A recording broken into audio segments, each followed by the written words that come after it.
bring in Garrett Bess. He's the Vice President of Government Relations and Communications at the Heritage Action for America Foundation. Now, Heritage, I think this is correct, is rooting for Donald Trump to win re-election. Is that correct, Mr. Bess?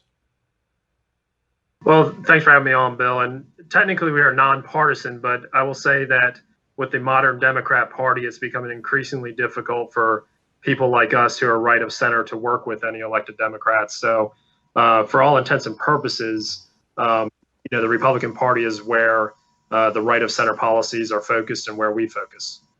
Okay. Now, you're a research operation primarily, Heritage. Is that accurate? That's correct. Okay. When you see every poll,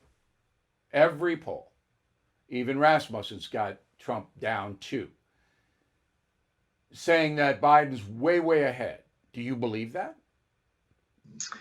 Well, I think it's important to realize that nothing is really static in a campaign.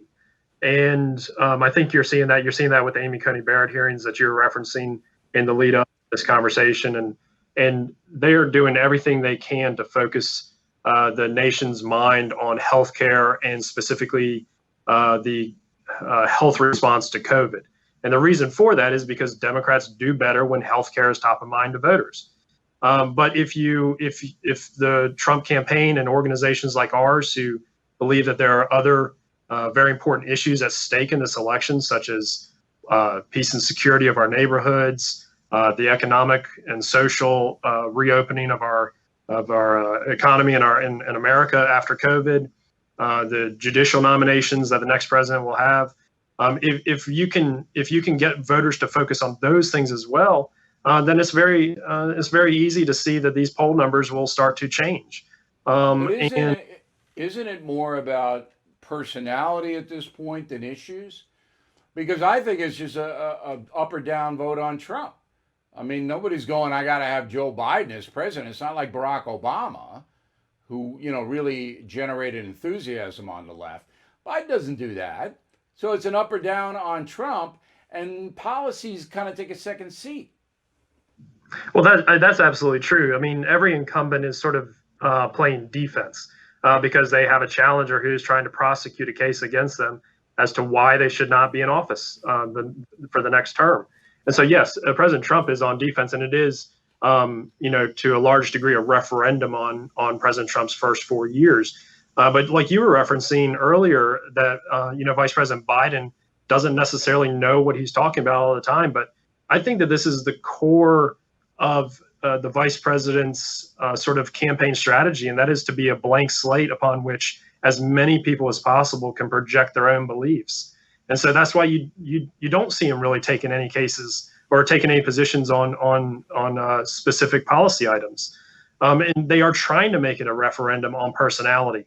But it's very important that we have a policy conversation.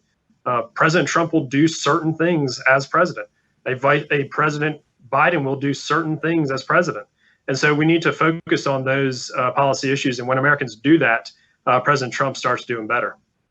All right, but it's 3 weeks now, Garrett. I mean, we're really zeroing in now. And Donald Trump has made a lot of mistakes. The first debate was a debacle for him, whether he admits it or not. Every survey shows the same thing. And it wasn't on the issues. It was on demeanor. All right, so he may have one more shot a week from Thursday, maybe. I think Biden's going to try to get out of that. But the polling right now, do you believe it yourself? Do you believe right now Donald Trump's running behind?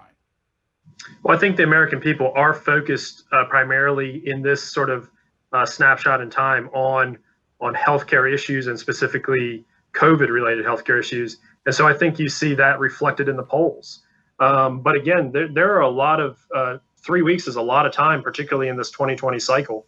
So I think that there is plenty of time for President Trump to see a rebound, and as voters focus perhaps on other issues that organizations like ours are working hard to remind them of, that you will see President Trump close that gap. All right, Garrett, we really appreciate it. Thanks very much for helping us out today.